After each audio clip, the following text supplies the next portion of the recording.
Welcome back to Open Line, talking all about Metro government. We have with us Sean Brasted, Press Secretary for the Mayor's Office. Affordable housing, mass transit, local hire initiatives, all kinds of stuff on the table. Let's just go back to the phones. Let's go to Marie. Hello, Marie. Hey, Marie. Yes. Go ahead. Okay. I moved here to Davidson County in 2001 from Baton Rouge, Louisiana, and I've always done clerical work. When I went to some of these temporary agencies, such as Randstad and Kelly, they started me out at $8 an hour. That was like the going rate. Well, I moved back to Louisiana, and I just moved back again to Tennessee in 2015, and these same temp agencies still have some of these jobs starting out at $8 an hour. Even in state jobs, you know, where it's a clerical worker, clerical position, secretary, or even some of the city government jobs. And I just found out that Tennessee considers the poverty level something like $50,000 a year or something outrageous like that.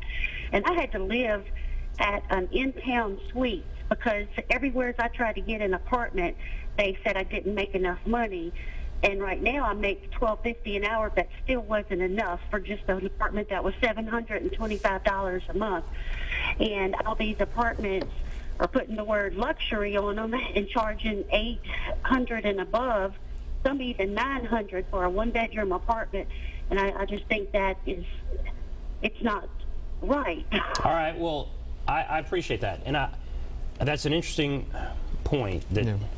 That wage hadn't gone up in a several-year period. Absolutely. Still $8 an hour. Still it's much harder to live on it now than it was then. And we talked a little bit about this before, and Mayor Berry talked about it in her campaign, raising the minimum wage. Sure. It's not something, we'll talk about that.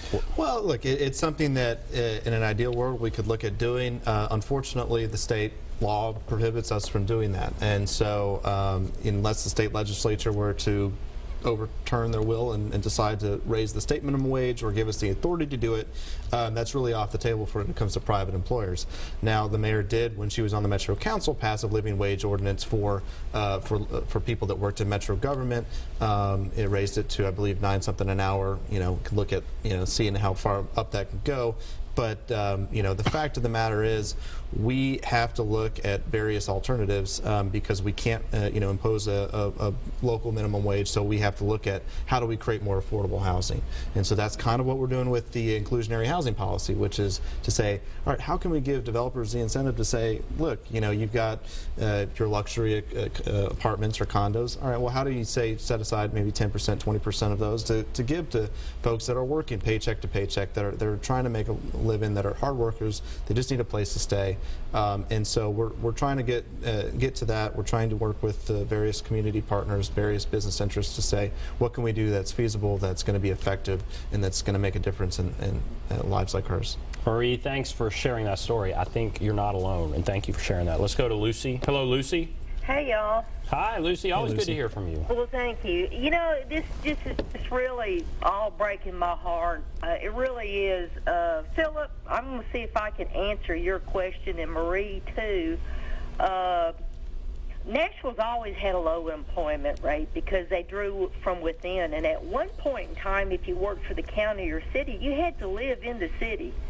Because right. You had to be part of the community. You couldn't live out in Brentwood and make whatever decision you wanted to make because it did not affect you because you did not live in the county or live in Wilson County or Columbia or Murfreesboro and then go work for the county or city and just, whatever, I don't live there. So, that changed when I had left the area and come back, and I was surprised. We maintained, we took care of our own, and we didn't give handouts. People here didn't want handouts. But I want to tell you something. Something that will really do your heart good, because it did my heart real good a few years ago when I was sitting at a fast food restaurant, and I saw a bus pull into a sleazy hotel, and I'm like, what in the world is that school bus doing pulling into that hotel? And the doors open, and one kid after another got off that bus, and I was just astonished how many kids were living in a motel. And you talk about the hotel tax. These vouchers come from MDHA. MDHA gives a lot of money to the developments here, and it's kind of like became a bank for developers somehow or another. And if they're giving out the vouchers for the homeless people to live in these hotels, like these by-the-week places that are outrageous, if the taxpayers are paying for that, I think if a voucher is given, that should be tracked, and the money that's given for that voucher, that tax should not go back into having a fireworks show or whatever it's going to. But here's my two questions. Okay. All right. I want to, Philip, you want to know what poverty rates are and everything? The gentleman there from the mayor's office, what is it called? Y'all call it the medium income? Average medium income? Okay, the average medium income. Now, for affordable housing, it's 60% or 80% for affordable housing? Well, it depends on the housing program. Some offer it from 30% to 60% or 0 to 60%. Some offer it from 80% to 120%. So it's a variety of different options depending on the housing type. Okay, well, I'm trying to get like a way to understand it. I thought if it was considered affordable, workforce housing is 60% of the medium income, and low income housing was like 80% or something like that. I'm trying to, here's the deal. Okay, yeah, what's your question? Bottom line, your question? The medium income in Nashville, last I heard, was $85,000. So if you do that math, yeah, $50,000 now you're broke in Nashville. So let me move on to the other thing, because I've been trying to get this straightened out for quite some time. I've heard it referred to. Senior citizens get a tax freeze. Well, we're getting ready to have some sort of increase. Some could double and some could triple. Now, I've checked into this tax freeze when it first came out because I qualified, and I didn't want anything to do with it, because the way I understand it is my taxes would be froze, but when I go to sell my house, they're going to go retro back and reassess all the unpaid taxes I have and charge me 6% income on that stuff. That does not benefit you when you're relying on that home as an old person to use that money to go. All right, all right, well, let's talk about that. Senior citizen tax freeze. Is that true? Do you know? Is that true what she said? I wish I could say for sure. I'm not. I'd have to check with the property tax assessor's office on that. I don't. That they would go back and reclaim. And Lucy, I don't know that either. That would be the first I heard about that. That they would go back and reclaim the tax. I don't know. I do know that the program was designed to help people stay in their homes, and so that's the purpose of it. But I would have to go back and look at the details of it is valuable in these neighborhoods where you're seeing property taxes soar. There's not a property tax increase per se, but when you re-evaluate these properties, some are going to go way up, and so a senior citizen should take advantage of that. If they can, they have to reapply every year. Yeah, I mean, if you're looking to stay in your home, if that's your goal is to stay in the home and live and age in place, I think that's a good program to try and make sure you get in there, and so that your property taxes don't go up when the readjustment comes. If you live in a zone that is going to see an increase. That's an interesting question. Thank you, Lucy. Thank you for that. Let's go to Jeremy. Hello, Jeremy. Hey, how you doing? Fine. What's on your mind? Well, I'm glad the lady called in. You have some good callers calling in tonight, because they are proving that everything that the media and that the mayor and people say is not true. It is not an it city.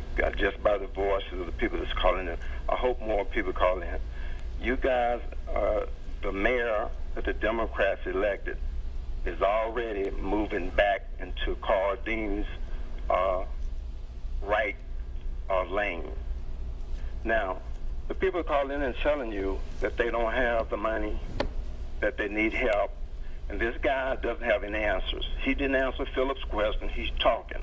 What I tell you is that these people should revolt against any property taxes, because you're spending the money to create a facade of a great city that isn't there.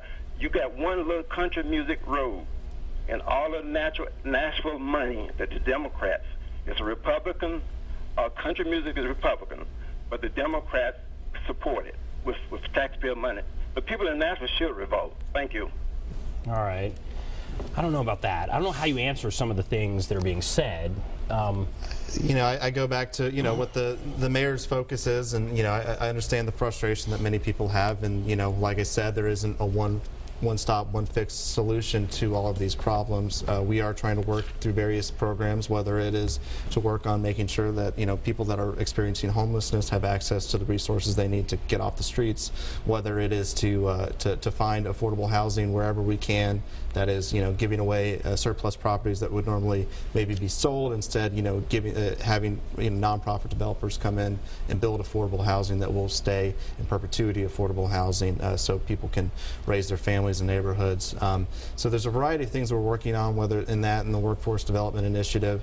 You know, I understand from the frustration that, you know, it's never enough. You know, there's not ever going to be enough things that we can do to make everyone's life whole and to do that, but what we have to do is take it one step by step and do what we can to improve and make people's lives better here in Nashville. Let's go to Richard. Hello, Richard. Good evening, everyone. I'm retired senior citizen, disabled senior citizen here in Nashville. I've been here 21 years. Okay. Some things become quite obvious to me. It's like the increase in homelessness coming so rapidly right behind an increase in property tax. It doesn't take a lot. Those dots are out there. People start connecting them. They can see the correlation. But more taxes to relieve the homeless problem, that's not going to work, because that's what causes the homeless. People over here, I've seen whole families sit out on the curb along with their lifetime possessions, be either foreclosed by banks or a tax lien. I've never seen such massively overtaxed people in the history. I've traveled all over the United States, and I've lived in several countries. This is ridiculous. So you would attribute the homelessness to high taxes? Is that right? Absolutely, yes. That's my point right there. Is the reason every time they hire I was opposed to taxation increases the last time. It's thinly, they claim for education, but it was a thinly disguised tax increase that went solely, the last two double-digit tax increases went solely to law enforcement.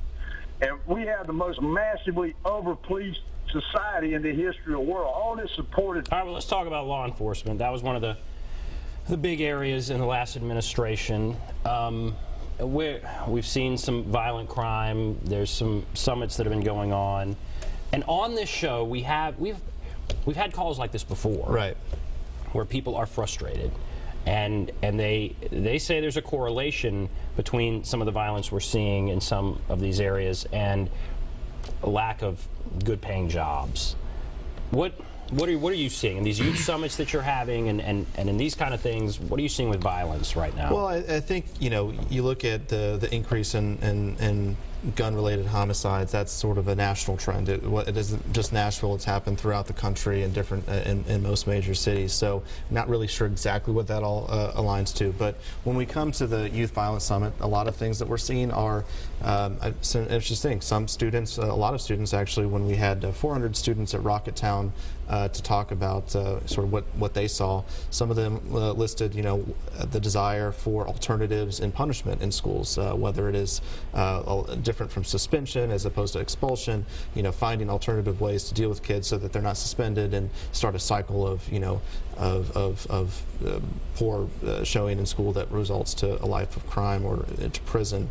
Some of it is, you know, transit and transportation, giving them better access to transit and traffic, to transportation, so that they can get around the city, get to jobs, get to school, get home in time. And a lot of it has to do with connecting them to hope and opportunity, connecting them to summer jobs, summer programs, or just jobs in general, and giving them the opportunity to make a little bit of money when they're younger, to start themselves off right, to go into college and to get a career paying job.